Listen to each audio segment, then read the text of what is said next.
Hold up, let's get real. Welcome to Real Talk with Ronnie. Today we have Jen Silverman. Before we begin, please remember to subscribe to this YouTube channel and follow me on social media at Ronnie Calra. Welcome, Jen. Thank you. I'm so happy to be here. So Jen is a certified nutrition specialist, and she's also my friend. I called Jen after I had Leah. Actually, it was like a year after I had Leah, and I was trying to lose weight. And I follow Jen on social media for a long time. We're actually friends because we have somebody mutual in common. And I remember just thinking to myself, she's a mom of 2, almost 3. Maybe today. Maybe today. That if she could look as good as she looks, and she is tone, I'm talking muscle. This woman... Use your imagination, please. This woman... I'll flash pictures of you. Thank you. Thank you. This woman was in tip-top shape with 2 boys. And I remember thinking to myself, if she can do it with 2... what's my excuse? So I called her and I said, listen, I'm normally a very healthy eater. I just felt like I needed accountability. And I'm the type of person, I've played sports my whole life. So I kind of like having a coach, because then it's somebody that you're answering to that is asking you, did you do this? Did you do that? And I'm not a liar. I'll tell you if I did it or if I didn't do it. I mean, every time I ate something terrible, I texted you. Always coward. No, I'm just kidding. So Jen not only is a CNS, but she's also a contributor to a bunch of magazines. You've written for Shape, Reader's Digest. Yes. Am I missing something? Runner's World. What else? Business Insider. There you go. Yeah.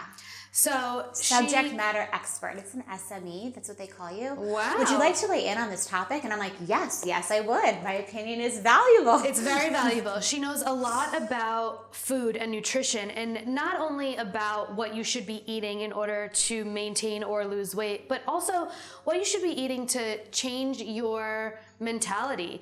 One of the reasons I really wanted her on Real Talk with Ronnie was we were talking about food and how it relates to anxiety, for example. And I know anxiety is something that everybody deals with. Sometimes it's extreme, sometimes it's manageable.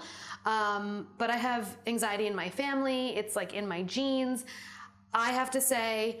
Related to more than just food, let's be clear. Correct.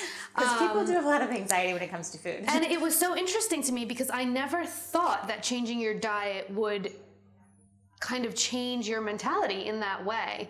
And being that, the beginning of the year is always a really tough time for a lot of people in terms of mental health. Totally. It's right after the holidays. It's, it's cold in New York. It's gray. Yeah. Depression kind of sets in. Seasonal depression sets in. And it's so long. I was walking with my elder son to school the other day, and he's like, so there's 12 months in a year, he's bragging because he's learning this stuff in kindergarten. He's like, so each season is 3 months. And I was like, thinking in my head, I'm like, actually, sadly, winter in New York is like 5 months. Yeah. And he was very confused by it. And then I was like, you're right. We should move. We should talk to daddy. It's happening. But it's a long time. It's a long time. And this is a city where there's a lot of pressure and like every angle of your life, which is good and bad.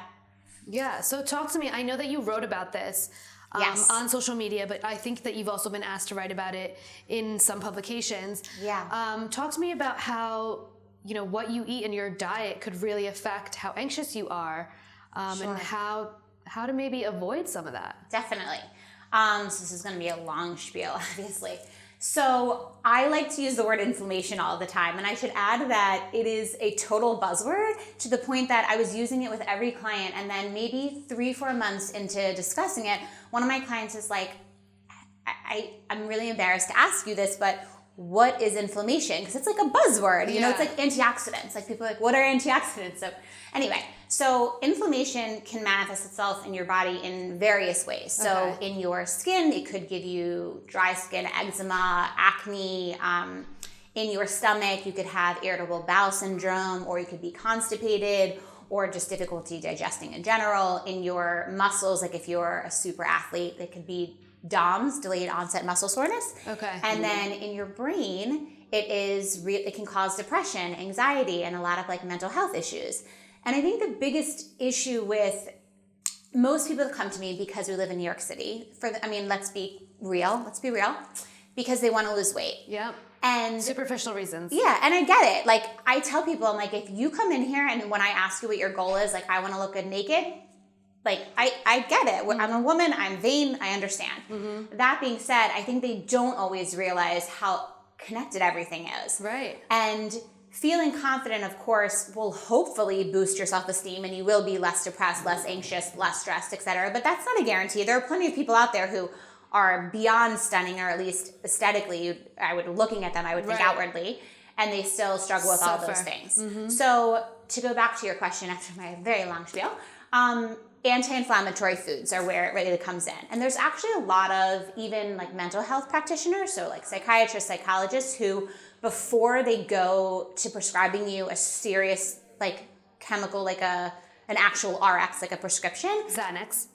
Exactly. They'll say, try taking a fish oil, like a very strong fish oil, which is probably the number one most anti-inflammatory food out there. Interesting. Can you get it from eating fish? Of course. But a fish oil, as we're American and New Yorkers, everybody wants the quick fix. It's a pill form and it's pop it every day and hopefully it's valuable. You don't have to think. Exactly. See, I find that interesting. I didn't know, because I guess to the general public, if there's something bothering you and you go to somebody about it, or your friend, or you're just confiding in somebody, they say, talk to a therapist, go to a therapist, and then immediately... Which is really valuable, not to interrupt you. Totally. Like, a lot of people, that can be therapeutic. But I think the reason people suggest that is because they think the next step is they will prescribe you the right medication.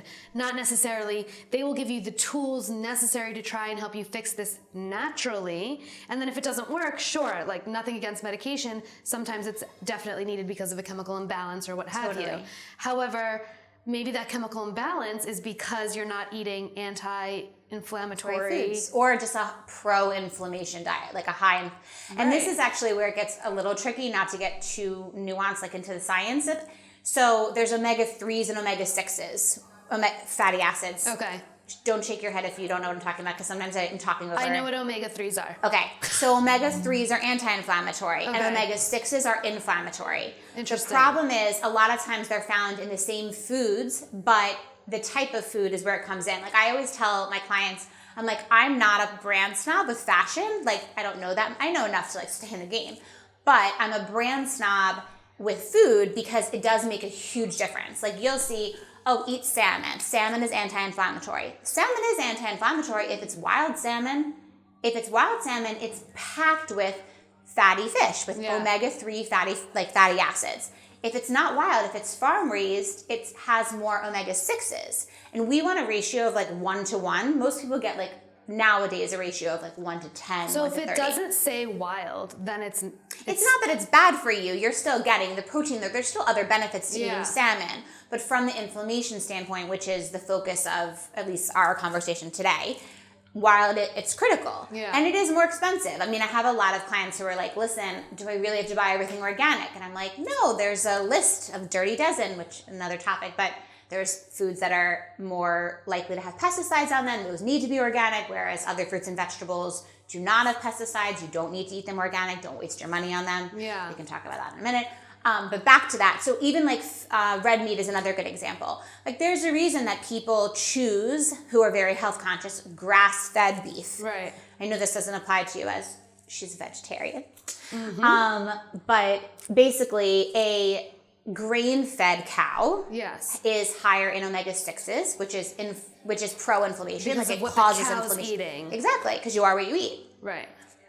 Whereas a grass-fed cow is much richer in omega-3s, so much more anti-inflammatory. Right. So, and it's confusing, and I think that that's kind of the hardest part about it, because there's so much information out there. There's so much information. Like, when I have a prospective client come to me and they are like, well, what is it, like, what are we going to talk about in all of our sessions? Like, what are we going to, what, if this is my goal, like, aren't you just going to tell me what to eat and like, that's it? I'm like, well, I just think that, first of all, we make hundreds of food decisions a day. Yeah, that was the first thing you said to me. Because think about it. You wake up in the morning and you're like, okay, should I have breakfast or not have breakfast? Because that alone is like a whole controversy. Like, there's the intermittent fasters or the time restricted eaters who are like, don't have breakfast, like, you don't need it. other people are like, oh my God, if your metabolism is never going to work if you don't start your day with something. Right. Then, okay, say you made this decision to have breakfast. You're like, well, do I have protein in the morning? Or like, do I have carbs in the morning? Because if I have the carbs in the morning, then I have the whole day to burn them off. Or do I have, I mean, literally, and what, did I make it to 7 a.m.? Like this is, and every time you eat, it's the same sort of thing. Like the egg, can I have the yolk? Can I not have the yolk? Should I have steel cut oats? Are they really that much better than, like, there's just so much that goes into it.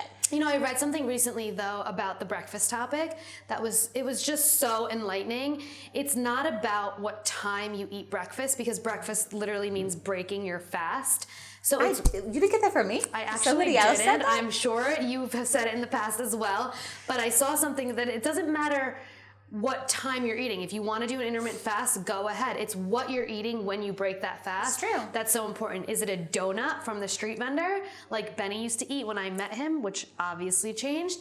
Or is it eggs in the morning to keep you full longer and to get you going and give you that energy? And to affect your cravings. Like, there's a lot that goes into it. Right. If you start with sugar, you're going to crave sugar all day. Yeah, because your blood sugar's spiking. Like, the most simplest of ways is tell someone to manage your weight, you need to manage your blood sugar. Right. And what you eat, it's almost like, I use the marathon example, like, I'd never run a marathon, let's be clear. Although I have heard that carrying a child can be compared to a marathon and an Ironman. And I also heard that women who are pregnant find it easier to run because your muscles are more elastic. Yeah, because the elastin. Yeah. So all of a sudden Can I guess be dangerous?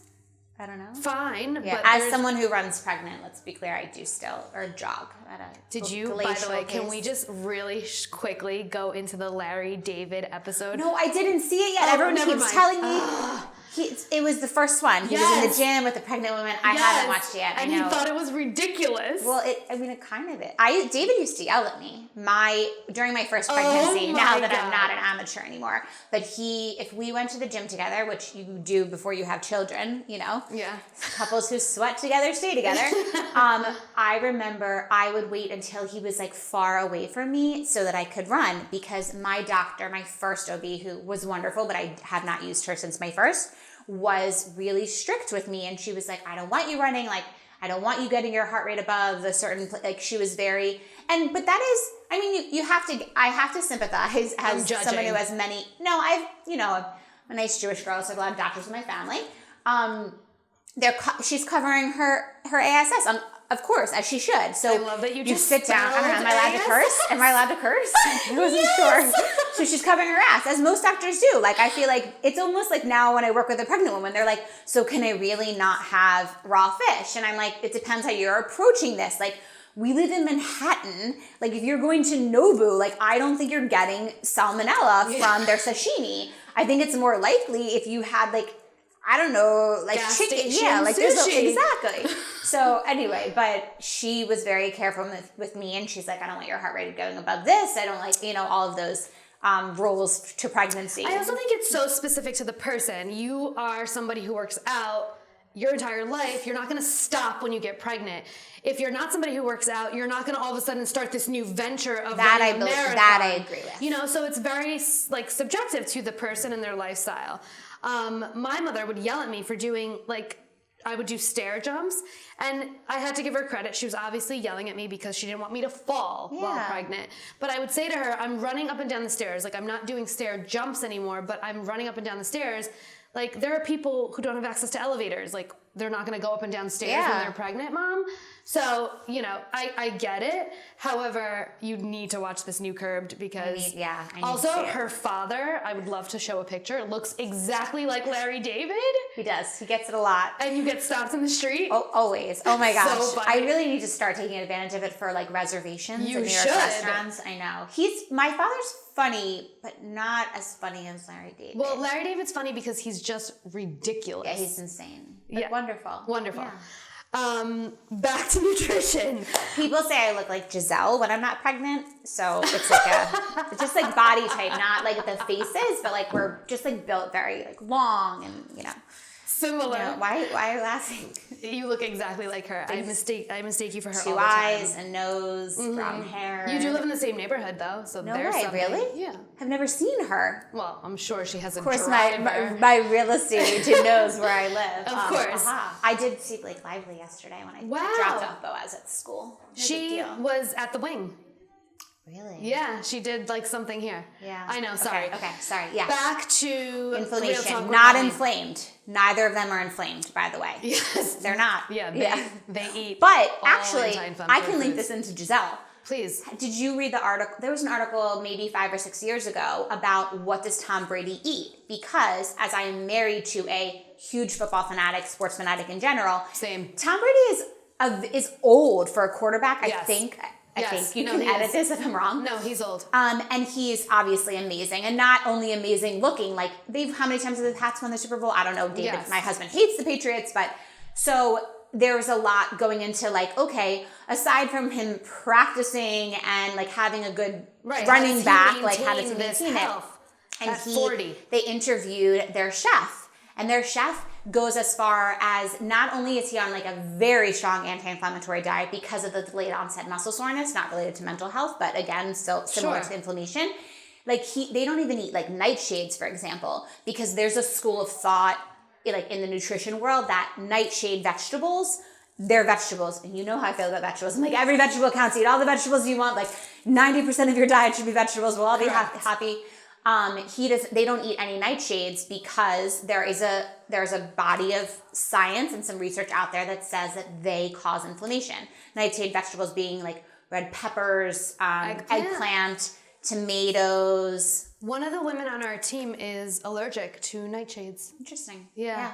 And I think if she eats them, she will blow up. Interesting. Yeah. Yeah. Hives, inflammation. Yeah. Giselle and Tom do not eat nightshade vegetables, and it's mainly for Tom's performance. That is interesting. And they seem happy, so it could be also related to well, mental health. It all ties back to nutrition and mental health. Yeah. At the end of the day. I think one of the things I learned from you, which was pretty life-changing to me, was, yes, obviously eat lots of vegetables. And like that was kind of obvious. However, sometimes you need to be told, because you could eat low-calorie foods, but it's not vegetables. It's like packaged food that's low-calorie. But the other thing was, she said to me, look at the ingredients. And I'm sure everybody else has heard this in the past, but like, how often do you really do it? If you can't pronounce it and you don't know what it is, don't eat it. And like, that was so simple to follow, yet so insane, because almost everything we eat has something that we have no idea what it is. Yeah. And I remember now that I'm a mom thinking, if I'm so conscientious of what I'm giving Liana. Everybody does that though. Everybody. Then why the hell am I like so okay with like putting these toxins in my own body? Because you're a good mom and you want better for her than you give yourself. Yes. Or that's what I tell people and myself. But it's also like, I just feel like it's like very hypocritical. So I've really changed the way I think about food in terms of what I let her eat, what I'm putting in my mouth. Yeah. And like, if the answer is sure once in a while, then might as well. But, I'm all about balance. Obviously, I love my French fries. It's okay. They're potatoes. Which are gluten-free. Correct. However, like I get the idea that like, sometimes we don't even hold ourselves to the standard that we expect for others, or, it's one of those things where it's like, I want her to be super healthy and like, cause I'm in control of what she's eating, but I'm also in control of what I'm eating. So why shouldn't I be super healthy? But you helped me hit my goal. I lost 9 pounds. You look amazing. Thank you. You looked amazing before, but you look amazing now. It was more like a mental thing for me. We talked about that during my consultation, and I feel like a lot of women feel this way because you're never really back to your true self after you have a baby. Don't say that. I mean, you are, but you're not. You're not the same person. Of course you're not. I think you're better. Yeah. Afterwards, you're stronger. You're able to handle more. I have a thicker skin, but also like it was harder for me to lose weight. Like I used to be able, and I was telling you this in our consult, I used to be able to like skip meals. And like, I physically cannot do that now because like, I don't have energy if I don't eat, and it's literally fuel. And if I think about it that way, then like, what am I giving myself? Obviously I like good food and I live in New York and I love to go out to eat, but like, what am I doing to make sure that I can make it through the day and like be energetic and positive and just like live? Yeah. I think I can't take credit for turning that switch in your brain. But I mean, that to me, I think is the hardest because like going back to the beginning of this conversation, like people come in and everything is like calories, like numbers related. It's almost like I have clients that say to me, should I weigh myself? And I look at them and I'm like, you tell me. I'm like, is that all you care about? Like, I'm not a numbers focused person. I realize we live in New York City, finance, like the finance world takes over. So numbers are important to people, but there's value in still feeling better, getting more sleep, like, and just investing and taking care of yourself and like holistically, like not only just changing your diet. A good example, I have a client who she's down from a 10 to a 6. Wow. She's lost 3 pounds. That's it. It's inches. And honestly, I look at her and I'm like, I don't even know how to explain it. And she said it to me. It's really hard for me to lose weight. It's really hard for me to lose weight. And I was like, okay, well, is that the only reason we're talking about this? And she actually does have like some other stuff going on, like that we're working on, like, but yeah. And it's not always numbers related. Yeah. Like there are other benefits. It's almost like, honestly, like David, I'm going to give my husband some credit here. He deserves it. I've been very mean to him and hormonal lately. So sometimes he'll look at me and be like, did you work out? And I'm like, no. And he's like, why don't you go like for a walk?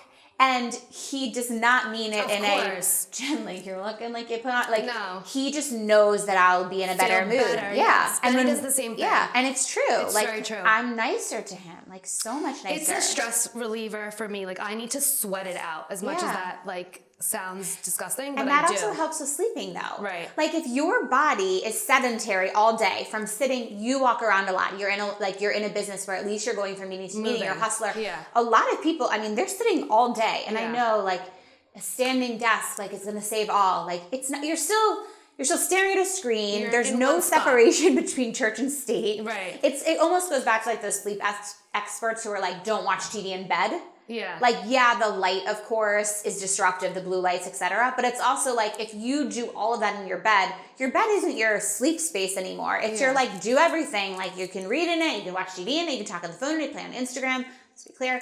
But that's how I feel about, like, even just, like, movement in general. Totally. Yeah. Like, you can't just be sitting all day. I feel like we could literally be here all day. That's fun because I love spending time with you. But one thing that I ask everyone that comes on Real Talk with Ronnie, if you weren't doing this, what would you be doing? So I'm older. Please. No, but I actually say that in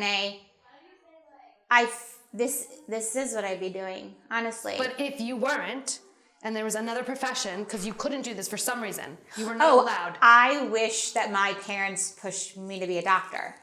They didn't. And not because, one less Jewish doctor. It's true. In New York City. I almost became a lawyer. But you would be a doctor. Yeah. Would you be like a pediatrician? Would you specialize in something? Sports medicine? I just feel like I'm so interested in the way, I like helping people. I know it's really cheesy, but I do. Yes. It's in your nature. I like people, which I also think is a big, like, most people don't like people. I really enjoy people. I find them to be very interesting. I think that's why we get along. Yeah. I like people too. Like they're fun. Benny always says to me, stop making new friends. Yeah. Like, and I'm relax. like, no, but she friends. just does this and this is so interesting. And And I like people that are different than me. I don't know. So I feel like the whole, you're still interacting with people. You're doing something valuable and you're like healing them. Yeah. Totally. Yeah. I feel like you would be one of those like Eastern medicine. Yeah, I would be a combination. I do study Ayurveda, but I don't have a certification in it. But I think I would combine them both. I actually don't believe that one is better than the other. Definitely. I think you have to combine them both. Yeah. I think both schools of thought are necessary to live a healthy lifestyle. I do always practice Ayurvedic practices after I have a baby. Because that I believe. Amazing. Yeah. that is something you should do if you're looking for another profession because you have a very empty plate and like totally a lot. Yeah, totally out of free time.